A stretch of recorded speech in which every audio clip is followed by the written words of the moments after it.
when you look at your life, the way you live it, many times you would have noticed that you are ruled by compulsive emotions.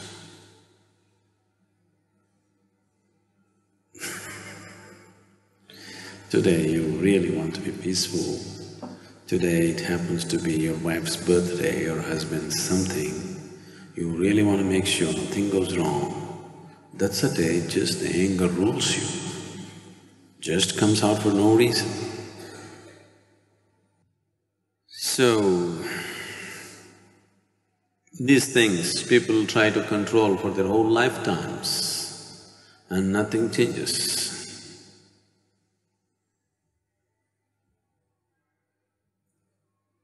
The mechanics of the mind, the way the mind functions is just the way the karmic substance is.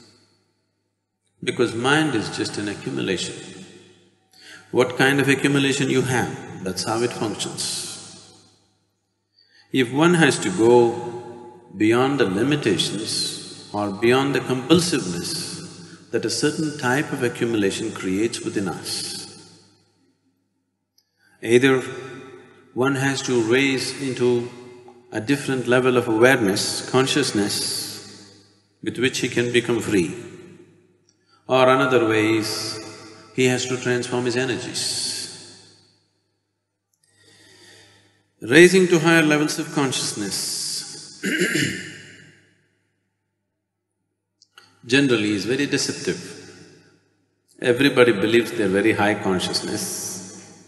If you put them to test then they'll fail miserably, because the nature of the mind is such, it can deceive you till the end. People believe they have changed many times, simply because their situations have become little more conducive, they have changed. If situations become extreme, again they're back to the same place. Yes, have you noticed this again and again? So transforming your energies is a more sure path, a more certain path, you're walking on solid ground.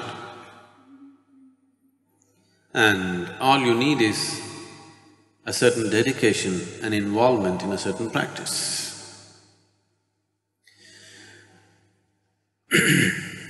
If one works sufficiently upon his energies, the right sense of understanding and guidance, if it is done, very easily one can get enlightened on the level of his energy. His energy will be enlightened.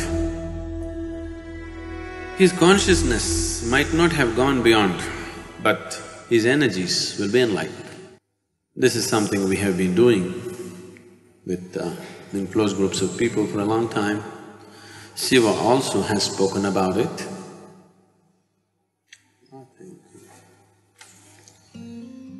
Shiva says, when the spinal thread is touched, a light begins to glow in and around you.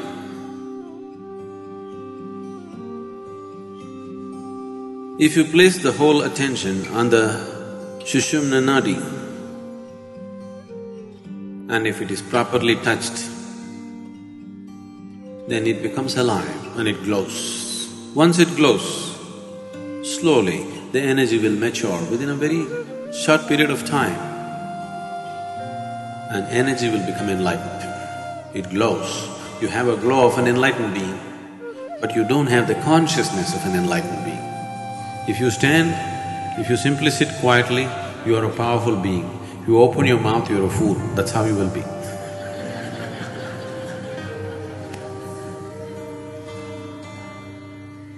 But it's good to be this way because this is easy to achieve. This is easy to achieve, all you need is dedication, especially when I am around, this is very easy to do. If you just touch the spinal cord, it can just glow.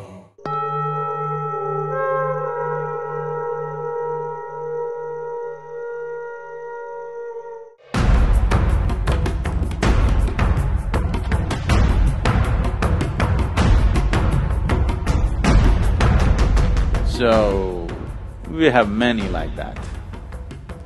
We don't name them. You don't go looking for them. When the spinal thread is touched, a light begins to glow in and around you. You have a glow of an enlightened being. Especially when I am around, this is very easy to do.